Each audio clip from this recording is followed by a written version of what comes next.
এই সমাজের কিছু কিছু মানুষের জন্য বা কিছু অসুস্থ মস্তিষ্কের দৃষ্টিভঙ্গি মানুষের কারণে কিছু কিছু মানুষ পরিবর্তনশীল হতে পারে না। যেমন কেউ কোনো একটা কাজ করতে পারছে না কিন্তু করার প্রবল চেষ্টা করছে, তখনই ওই চেষ্টাকে কেন্দ্র করে কিছু কিছু মানুষ টিটকারি করতে শুরু করে, ডিমোটিভেট মন্তব্য করতে শুরু করে। বা কোনো একজন মানুষ নতুন করে কোনো কিছু করার চেষ্টা করছে যেটার মাধ্যমে সে ভবিষ্যৎ দাঁড় করাবে, যেটাকে বাংলা প্রবাদে বলা হয় নিজের পায়ে দাঁড়ানো। তখনই ওই অসুস্থ মস্তিষ্কের দৃষ্টিভঙ্গির মানুষগুলো এসে বলে, তুমি এটা কখনো পারবে?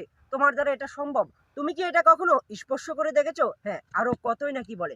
এমনিতে ওই ব্যক্তি ভয়ে কান পেতে অপেক্ষায় আছে পাশের লোকে কিছু বলে কিনা। তখন যদি ওই ব্যক্তির কাছে এসে বলে যে তুমি এটা কখনো পারবে, তোমার দ্বারা এটা সম্ভব, তুমি অযথা সময় নষ্ট করো না, তোমার দ্বারা এটা কখনোই সম্ভব হবে না, তখনই ওই ব্যক্তির কি অবস্থা হতে পারে সেটা একটু ভাবুন। হ্যাঁ, আগামী দিনের উদ্যোক্তা আমি আপনাকে বলছি, পাশের লোকে কিছু বলে কান পেতে অপেক্ষা না করে ওই অপেক্ষাকৃত সময় দিয়ে আপনি আপনার কাঙ্ক্ষিত লক্ষ্যে সততার সাথে এগিয়ে যান। ইনশাল্লাহ আপনি সফল বা উদ্যোক্তা হবেন। আর দেখুন, এই সমাজের অসুস্থ মস্তিষ্কের দৃষ্টিভঙ্গির মানুষগুলো কখনোই পাল্টাবে না। আর খুঁজে দেখুন, এই অসুস্থ মস্তিষ্কের দৃষ্টিভঙ্গির মানুষগুলোই সমাজের বোঝা বা বেকারত্ব। তাই কে কি বললো আর কে কি বললো না সেটা না দেখে আপনি আপনার কাঙ্ক্ষিত লক্ষ্যে সততার সহিত এগিয়ে যান।